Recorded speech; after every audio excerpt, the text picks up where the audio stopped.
అందరికీ జేబీ ఒక ఆడపిల్లకి అన్యాయం జరిగితే మాట్లాడలేని ప్రభుత్వాలు ఎందుకు? అంటే ఒకానొక టైంలో జరిగిన సంఘటనల గురించి రాష్ట్రాలు మాట్లాడే, రాష్ట్ర ప్రజలందరూ మాట్లాడే, నాయకులందరూ, సినీ ఇండస్ట్రీ వాళ్ళు, అన్ని సంఘాల వాళ్ళు మాట్లాడతారు.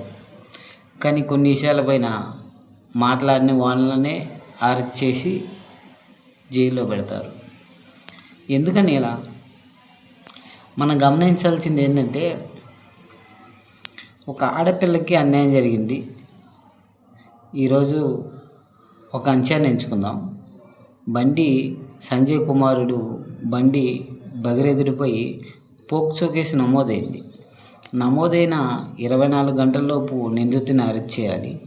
కానీ ఇప్పటికీ 10 రోజులు అవుతున్నా కనీసం అరెస్ట్ చేయలేదు. బండి భగీరథుడు పరారీలో ఉన్నారు అంటున్నారు. అంటే ఈ విషయంపై కొంతమంది మాట్లాడితే వాళ్ళని తీసిపోయి జైల్లో పెడుతున్నారు. అంటే న్యాయం కావాలి, మాకు అన్యాయం జరిగింది, ఒక ఆడపిల్లకి అన్యాయం జరిగింది, న్యాయం కావాలి అనేసి మాట్లాడితే వాళ్ళని తీసిపోయి జైల్లో పెడుతున్నారు.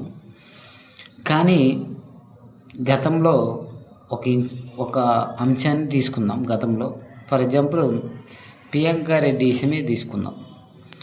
ఆమెని ఇట్లా వేరే విధంగా చేసి చంపేశారు, కాల్చేశారు అనేసి వచ్చింది. దాని గురించి మనందరం కూడా అన్ని 2 రాష్ట్రాలలో కూడా అందరం పెద్ద ఎత్తున ధర్నాలు చేయటము, వాళ్ళని ఎన్కౌంటర్ చేయాలి, చంపేయాలి అనేసి ఇట్లా మాట్లాడినాం. అదేవిధంగా సినీ ఇండస్ట్రీ కూడా కదిలొచ్చింది. వాళ్ళు కూడా ప్రెస్ మీట్లు పెట్టి మాట్లాడారు. రాజకీయ నాయకులు అందరూ మాట్లాడారు. ఒక్క ప్రియాంక రెడ్డి విషయంలోనే మాట్లాడిన ఈ రాజకీయ నాయకులు, సంఘ నాయకులు, సినీ ఇండస్ట్రీ. కానీ కొన్ని విషయాలపైన వీళ్ళు ఎందుకు మాట్లాడటం లేదు? అంటే ఒక ప్రియాంక రెడ్డే ఆడపిల్ల అంటే మిగతా వాళ్ళు కాదా? సమాజంలో ఇన్ని విధాలుగా అత్యాచారాలకు గురవుతున్నటువంటి ఆడపిల్లలు, వాళ్ళందరి గురించి మాట్లాడాలి కదా. వాళ్ళందరి గురించి ఒకానొక టైంలో ఒక చట్టం అనేది తీసుకొచ్చాము మేము అనేసి మాట్లాడే ఈ ప్రభుత్వ నాయకులు ఎవరైతే ఉన్నారో వాళ్ళు ఎందుకనేసి ఇటువంటి వాటిపై చర్యలు ఎందుకు తీసుకోవట్లే?